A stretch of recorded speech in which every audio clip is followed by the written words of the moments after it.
Pakistan stock exchange में कारोबारी हफ्ते के तीसरे रोज बुध को मार्केट में मंदी का रुझान देखा जा रहा है। Pakistan stock exchange 100 index 226 points की कमी के साथ 46,647 पॉइंट्स की सतह पर ट्रेड कर रहा है। मार्केट का आगाज मनफी जोन में हुआ। आज सुबह से अब तक मजमूई तौर पर 298 कंपनियों के हिस्स के भाव का कारोबार हुआ, जिनमें से 62 कंपनियों के हिस्स के भाव में इजाफा, 225 कंपनियों के हिस्स के भाव में कमी, जबकि 11 कंपनियों के हिस्स के भाव में कोई रद्दोबदल वाक़ई नहीं हुआ। मार्केट माहिरीन का कहना है कि मार्केट में उतार चढ़ाव का सिलसिला आइंदा भी जारी रहेगा। Lotus lake towers, a groundbreaking endeavor by Lotus Properties.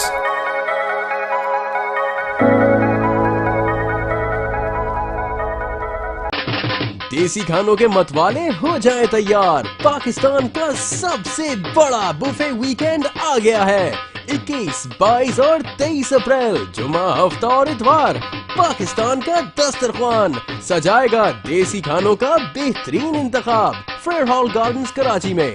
जो चाहो जितना चाहो खाओ। #PKDKHI